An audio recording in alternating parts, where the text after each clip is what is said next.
नमस्कार. हिंदुस्थान पोस्टच्या विचार मंथन मी डॉक्टर उदय नेरुळकर या विशेष मालिकेच्या आजच्या भागामध्ये मी हर्षद वैद्य आपल्या सर्वांचं मनपूर्वक स्वागत करतो. महापालिका निवडणुकीच्या प्रचाराची रणधुमाळी आता शांत झाली आहे.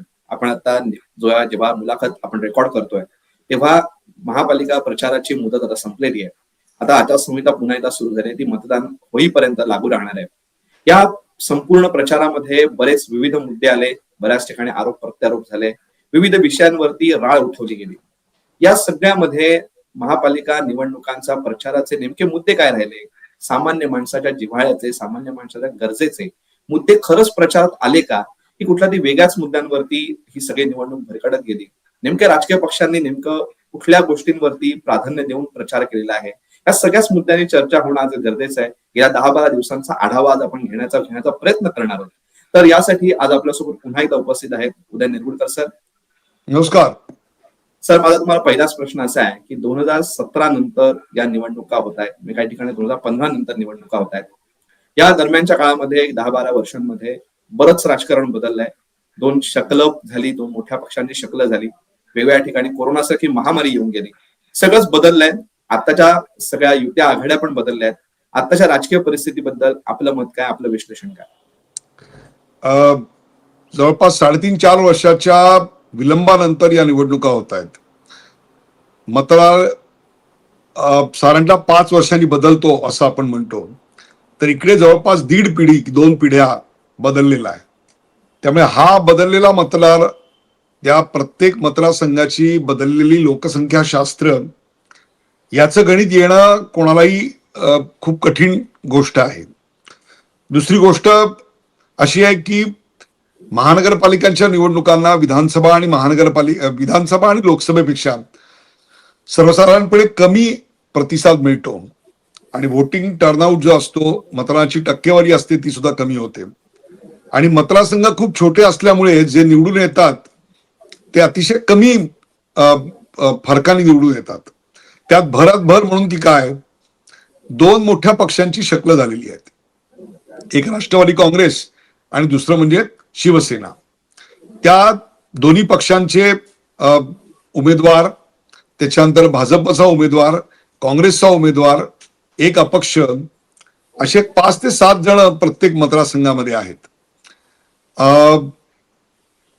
आमदारांनी काय करायचं, खासदारांनी काय करायचं आणि नगरसेवकाकडे कशाकरता जायचं, याबद्दलचा संभ्रम काहीसा लोकांच्या मनामध्ये आहे. आणि त्याच्यामुळे ह्या निवडणुकीत जे आता मतदान होत आहे त्याच्यामध्ये एक संभ्रमावस्था आपल्याला पुढे आलेली दिसते. आणखीन एक याच्यामध्ये मला सांगावं असं वाटतंय, आणि ते म्हणजे की प्रचारामध्ये जे 3-4 मुद्दे आले, आपण पुण्यापासून सुरुवात करूया आणि मुंबईला आपण येऊन थांबू. पुण्यामध्ये राजकारणाच्या गुन्हेगारीकरणाचा मुद्दा आला. राष्ट्रवादी काँग्रेसने दिलेल्या अनेक उमेदवारांमधले काही उमेदवारांचे बायोडाटा आहेत ते गुन्हेगारी पार्श्वभूमीचे आहेत. त्याच्यावरून खडाजंगी झाली. तर त्याचं प्रत्युत्तर म्हणून पिंपरी चिंचवड महानगरपालिकेमध्ये एक श्रीमंत महानगरपालिका भारतीय जनता पक्षाच्या नेतृत्वाखाली पूर्णपणे तोट्यात चालू लागली, अशी जळजळीत टीका अजित पवार यांनी केली. काही झालं तरी पुण्यात आमची सत्ता आहे, चंद्रकांत पाटलांनी त्याला चोख उत्तर दिलं. त्याचबरोबर नाशिकमध्ये देखील राज ठाकरे, उद्धव ठाकरे यांच्या सभा झाल्या आणि तिकडे देवेंद्र फडणवीस यांनी देखील नाशिकच्या विकासाकरता आपण नेमकं काय करणार, हा आपला रोडमॅप त्यांनी तिकडेही तसाच चालू ठेवला. ठाण्यामध्ये जी जो प्रचार झाला त्याच्यामध्ये एकनाथ शिंदे यांच्या बरोबर जे शिवसैनिक आहेत, शाखा प्रमुख आहेत, त्यांची संख्या आता खूप मोठी आहे. त्यामुळे त्यांचा वर्चस्व इथे असणं स्वाभाविक आहे. परंतु भारतीय जनता पक्षाचं केडर पूर्णपणे समाधानी नाही. युती झाल्यामुळे काहीशी नाराजी त्यांच्यामध्ये आहे, तर युती झाल्यामुळे काहीशी नाराजी शिवसेनेमध्ये देखील आहे. आता या दोघांना शांत करण्याचे प्रयत्न दोघांकडून झालेले आहेत. त्याला कितपत यश येत आहे याच्यावर गोष्टी जरी अवलंबून असल्या तरी आता प्रचारामध्ये पारडं जड हे आपल्याला एकनाथ शिंदे आणि देवेंद्र फडणवीस यांच्या नेतृत्वाखालच्या भारतीय जनता पक्षामध्ये आहे. त्यानंतरचा जो महत्वाचा विषय येतो तो मुंबई महानगरपालिकेचा. मुंबई महानगरपालिकेमध्ये मराठी हा विषय घेऊन दोन भाऊ जे एकत्र जून जुलैमध्ये आले आणि त्याच्यानंतर विविध पातळ्यांवर त्यांनी हा संघर्ष चालू केला. आणि ही मराठी माणसाच्या मुंबईतल्या अस्तित्वाची अखेरची लढाई आहे अशी साथ घालत त्यांनी प्रतिसादासाठी मतांचं दान आम्हाला द्या अशी मागणी केली. त्याचबरोबर मुंबईचं विजन आमचं काय आहे याचं प्रेझेंटेशन आदित्य ठाकरे आणि अमित ठाकरे, राज ठाकरे यांचे चिरंजीव यांनी देखील केलं. त्याचबरोबर मुंबई करता आम्ही काय काय केलं आणि आम्ही काय काय करणार आहोत याचा पाढाच देवेंद्र फडणवीस यांनी वाचला.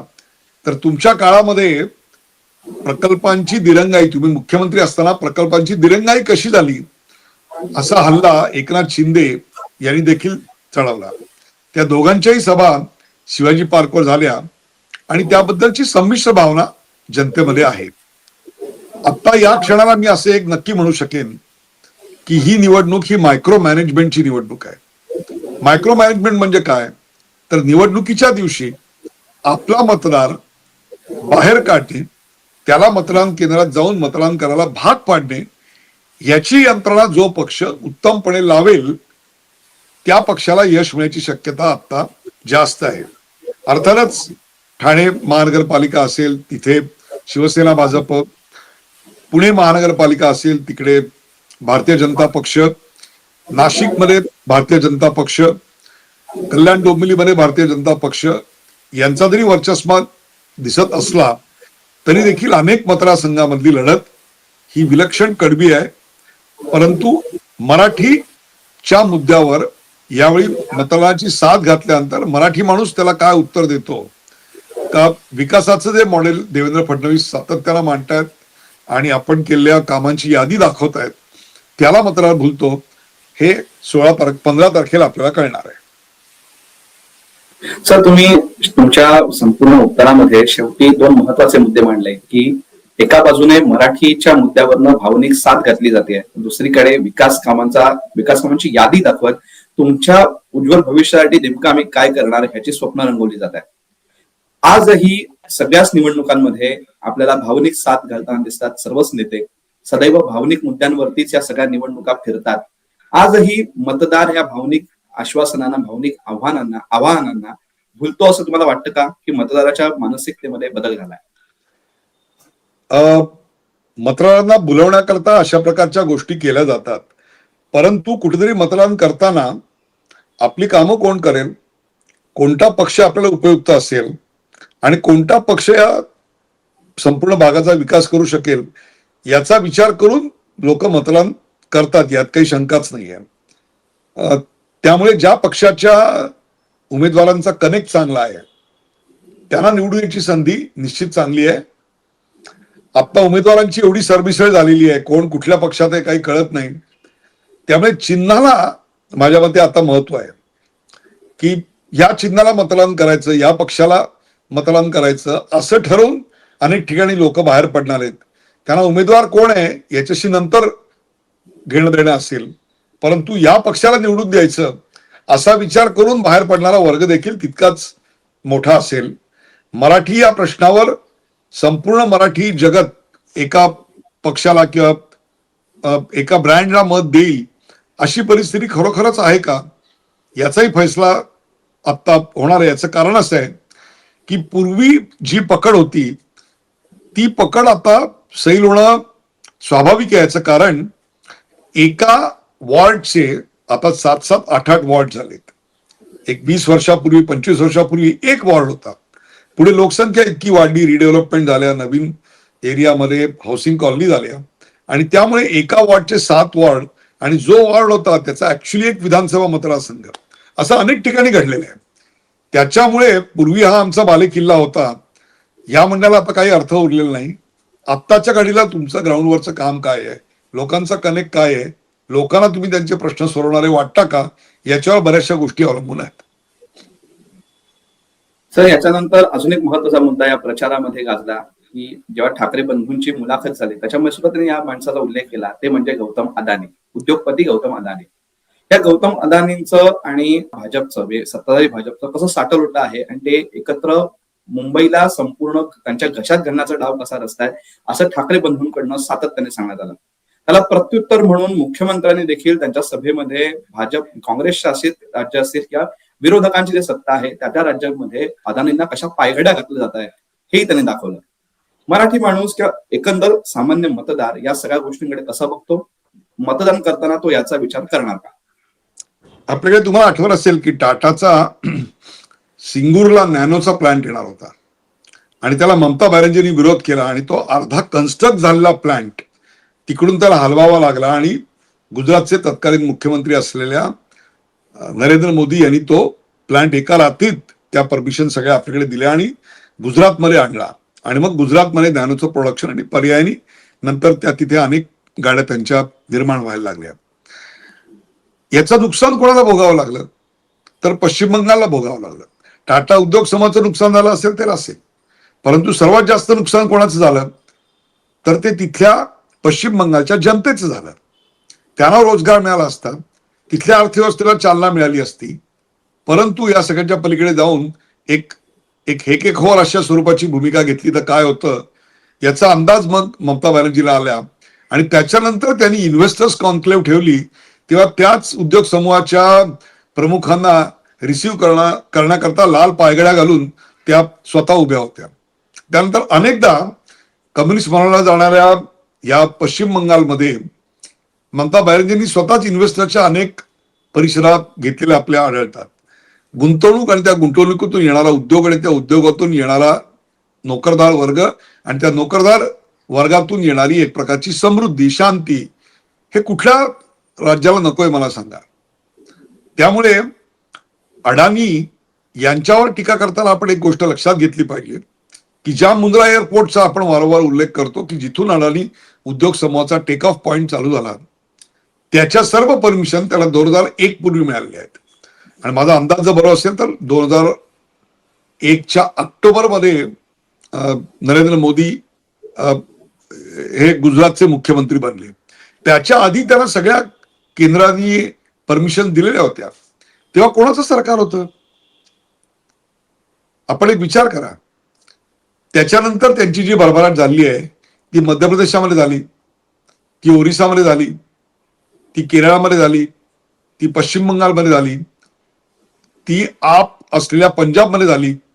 या सगळ्या ठिकाणी त्यावेळेला बिगर भाजप शासित राज्य होती. त्यानंतर सर्वदूर भाजपची सत्ता आली, केंद्रात आली, राज्यात आली. त्यामुळे त्या राज्यामध्ये आणि त्या देशात त्या सगळ्या भागामध्ये अनेक उद्योगात गेलेले आहेत. काळ इतका बदललेला आहे.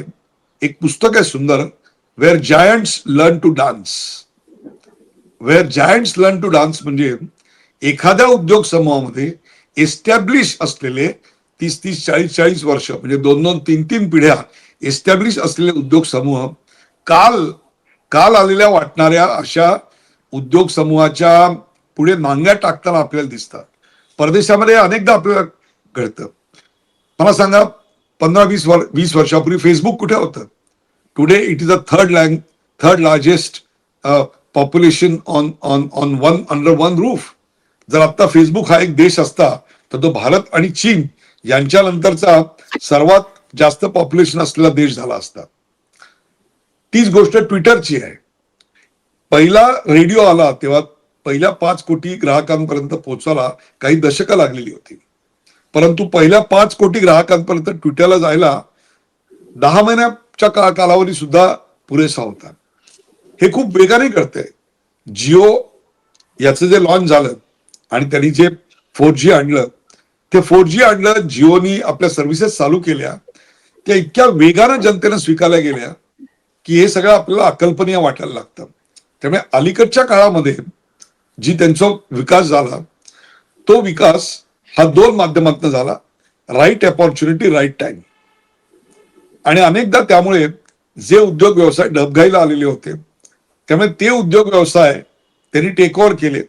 त्याची जी कॉम्पिटेटिव्ह बिड्स होती ती बिड्स त्यांनी जिंकली आणि त्यातून त्या उद्योग व्यवसायातून आपली भरभराट केली. त्यातला हा आणखीन एक मुद्दा आहे की जर एकच व्यवसाय असा असेल की ज्याच्यात मोनोपॉली आहे आणि त्या मोनोपॉलीमुळे देशाला वेठीला धरता येईल, उदाहरणार्थ वीज निर्मिती असेल किंवा सिमेंट निर्मिती असेल, त्याच्यामुळे जर वेठीला धरता येत असेल तर आतापर्यंत टाटा आणि बिर्ला उद्योग समूह हे अशा प्रकारची मोनोपोलिस्टिक अशा प्रकारची रचना आपल्याकडे होती.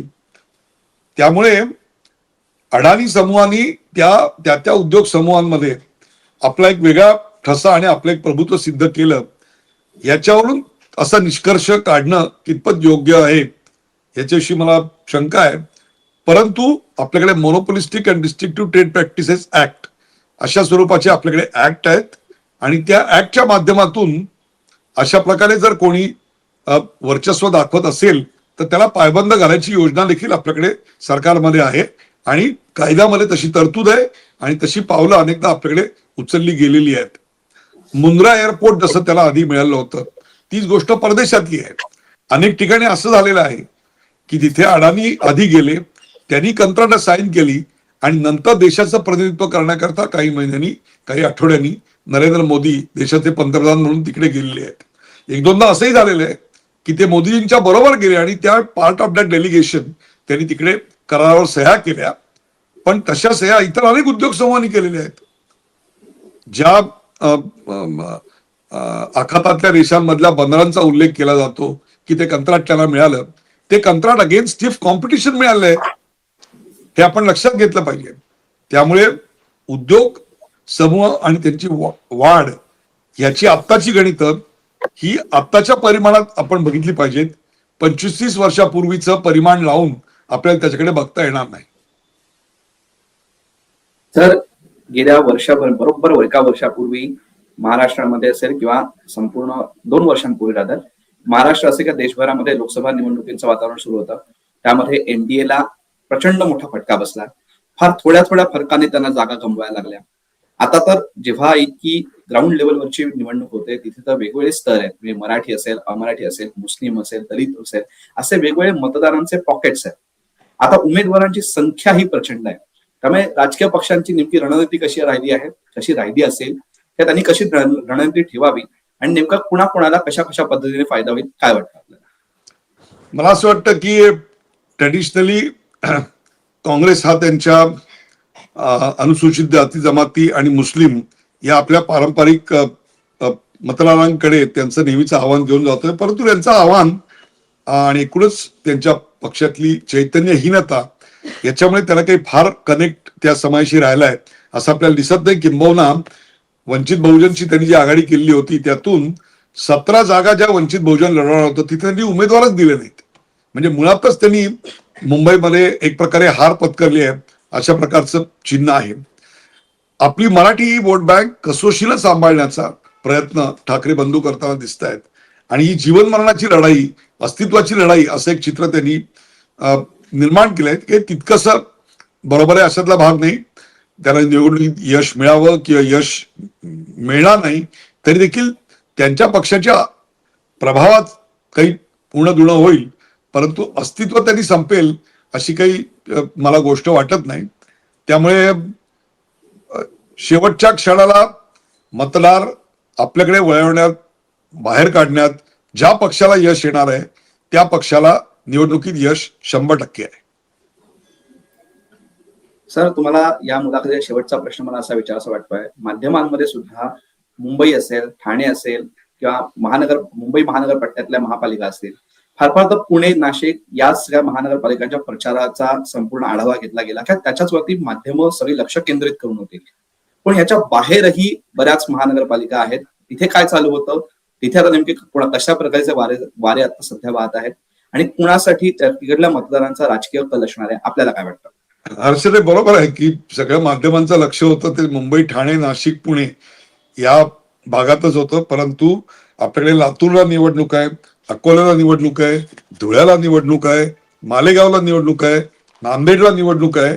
याच्याकडे फारसं कोणाचं फार माध्यमांमध्ये याचं काही रिपोर्टिंग झालंय असं दिसत नाही. किंबहुना ठाकरे गटाच्या सभा सुद्धा तिकडे फार कमी झालेल्या आहेत. ही वस्तुस्थिती आहे की मुंबई कोणाची, बाकीच्या 4 महानगरपालिका जरी हातातनं गेल्या तरी देखील मुंबई ही 75,000 कोटीची म्हणजे एखाद्या राज्यापेक्षा जास्त बजेट असणारी महानगरपालिका आपल्याकडे आली तर जणू आपण महाराष्ट्रात जिंकला आणि 29चं आपलं आव्हान जिवंत ठेवलं मतदारांना अपील करायला. या भावनेतच सगळे लढतायत, माध्यमही तसेच लढतायत, लोकांनाही तेच बघायचंय. त्यामुळे माध्यमांमधून आपणही चर्चा करताना 90% वेळ चर्चा ही आपण मुंबई आणि आसपासचा MMRD एरिया याच्यावरच केली आहे.